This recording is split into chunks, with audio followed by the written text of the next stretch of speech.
Live from downtown Detroit, Local 4 News at 11 starts now.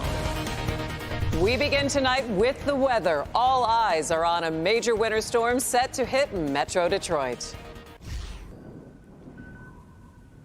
Good evening and thanks for joining us. The storm is set to change a lot of Christmas plans. Oh, it sure is. Forewarned meteorologist Kim Adams has been tracking the storm throughout the night, and she is here now with an updated look at the timetable. Kim.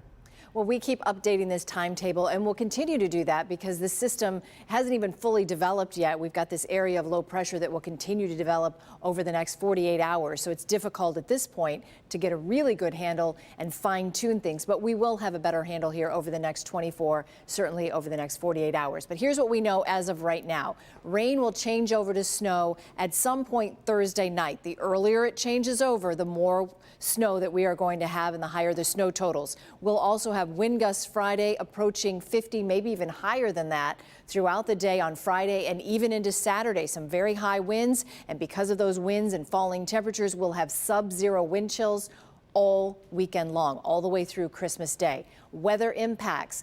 Moderate impacts for Thursday, mainly Thursday night as that rain approaches and changes over to snowfall, but high travel impacts both Friday and again on Saturday. So I'm going to break down the timeline for you and bring that to you coming up in the forecast in just a few moments. But the best way to download the Forewarned Weather app is to go to your favorite weather app store and get WDIV. Just type that in, type in your city, download the Forewarned Weather app, and you'll have the radar in the palm of your hand. It's also great for travel because this app goes all over the country. You just have to type in where you're headed, and it will give you an accurate forecast. And that's the best way in between newscasts to keep up with this latest winter storm.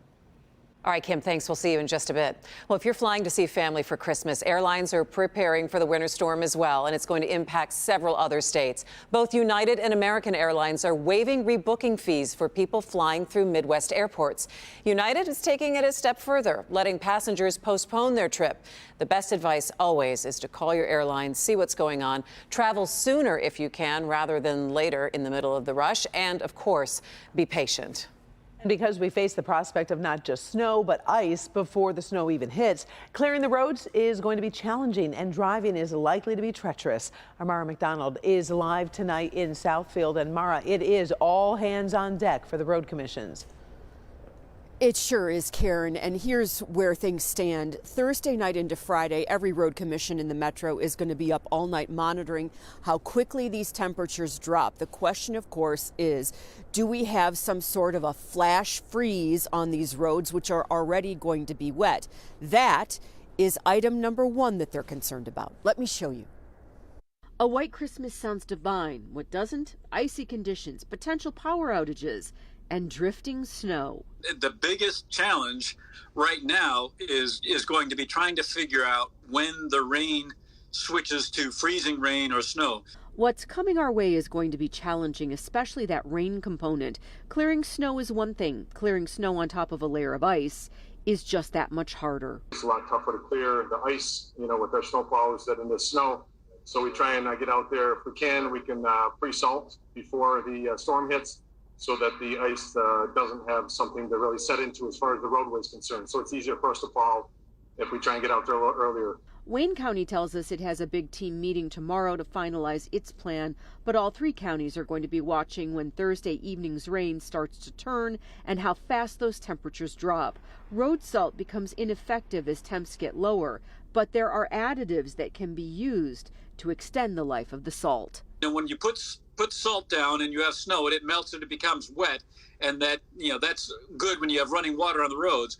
The wind dries it out very quickly and causes the refreeze to happen much more quickly. And the wind also, if we do have significant snow, the wind causes drifting.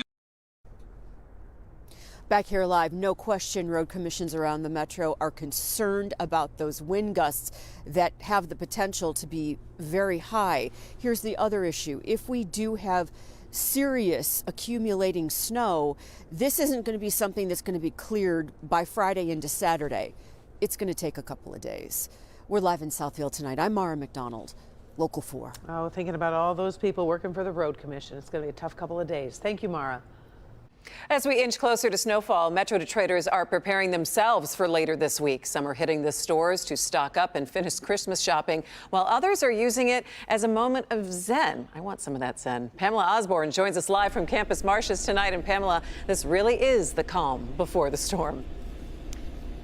Yeah, and it was just one of those multi-purpose nights, right, where people are trying to get the last few things in that they want to do. For some people, that was grocery shopping. For others, it was taking in the holiday festivities while things are still mild and dry. Santa isn't coming to town. He's already here.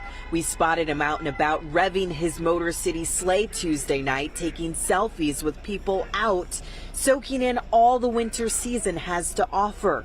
These quiet, dry winter moments coming to an end as the first real winter storm inches our way.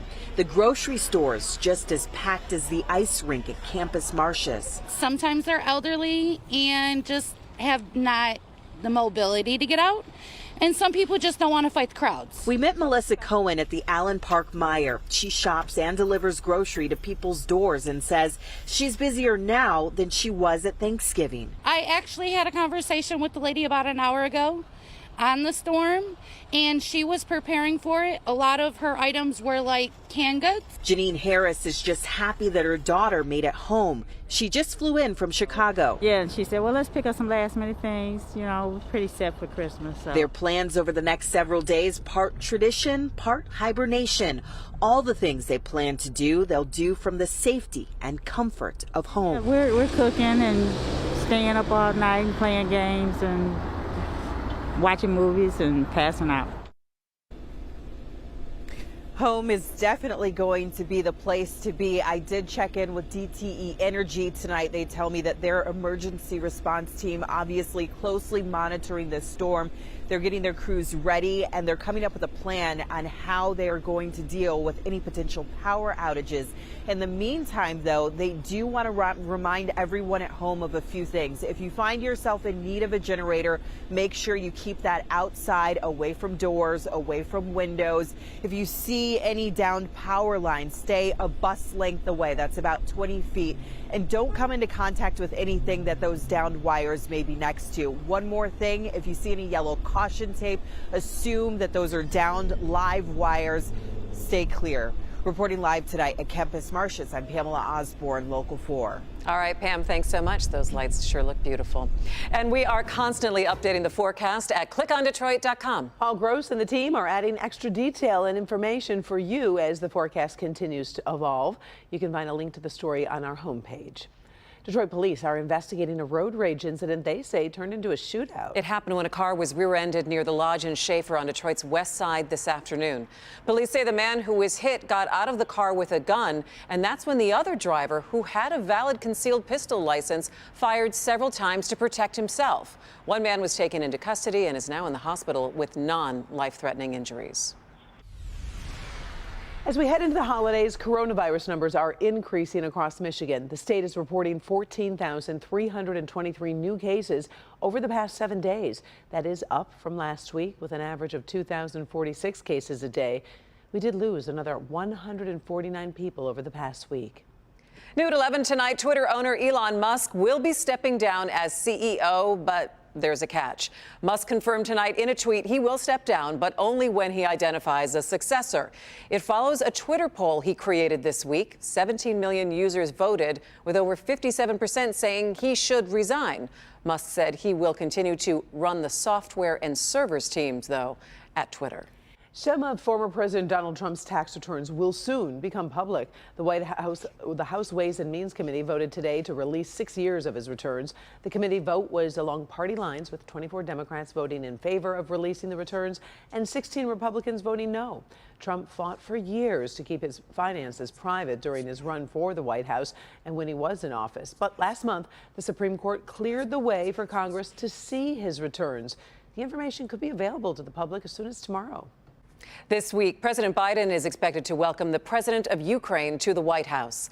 Ukrainian President Volodymyr Zelensky is slated to visit the president on Wednesday, though the visit has not been officially finalized. Sources say the trip will coincide with the Biden administration's intent to send a new defense assistance package to the country as it fights off Russia's invasion.